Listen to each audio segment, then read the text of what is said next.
dowladda waddanka Suuriya iyo waddanka Ruushka oo xulufaa ayaa waxa ay xaqiijiyeen inay xulufadii habeenkii dhaweyto weerarka ku soo qaaday ay gantaal soo rideen gaadhaya 117 gantaal waxaanay sheegayaan inay bartilmaameedadii ay ugu tala galeen saddex kaliya ku dhaceen intii kalena ay qarxiyeen waxaana la sheegayaa dowladda Ruushku inay doonayso iminka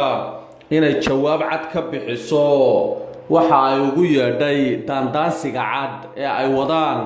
xulufada reer galbeedku waxaana taas ka qayliyay baa la yiri in badan oo bulshada caalamka ka tirsan oo aan doonahayn baa la yiri inay dagaalkii saddexaad ee dunidu si yar oo fudud ku bilaabmo Suuriyana ay noqoto halkii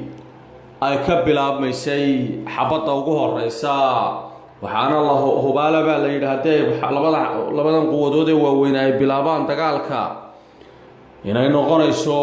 nin waliba wixii uu hayo inuu rido haddaba waxa la leeyahay wadamada reer galbeedka wajigabax badan ayaa kala kulmeen duqayntii ugu dambeysay ay ka fulinayeen waddanka Suuriya markaas oo la sheegayo inuu waddanka Ruushku isticmaalay inuu qarxiyo hubkii ay soo ridayeen iyo gantaalihii ay ridayeen diyaaradaha wadamadaasi Faransiiska iyo Britishka iyo waliba waddanka Mareykanka oo ugu tala galay baa la yiri inay maalin kaliya ku soo afjaraan taliska macangaga ee ka taliya waddanka Suuriya ee isticmaalaya sunta dadka sida xun neefta ugu dhajisa ee kiimikada ah oo uu isticmaalay baa la leeyahay markii saddexaad ama markii afraadba walow ay dowladda Ruushku sheegtay inay ka dambeeyaan wadamo shisheeye iyo sirdoonkoodu suntan in la isticmaalo lama se rumaysan karo baa la leeyahay inay ka dambeeyaan sirdoon shisheeye maadaama ay waddanka gacanta inta badan ku hayaan dowladda Bashaar al-Assad ee kaliya taliyaha ah iyo waliba waddanka Ruushka oo si buuxda u taageera iyo Iiraan oo la xulufaahi markaana baa la leeyahay kantaroolka gacanta ku hayaan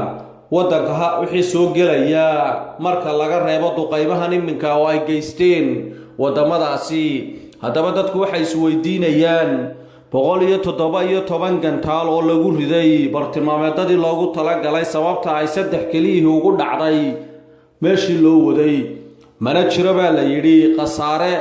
iminka la sheegi karo oo la oran karo qasaarahaas la gaarsiiyay hase yeeshee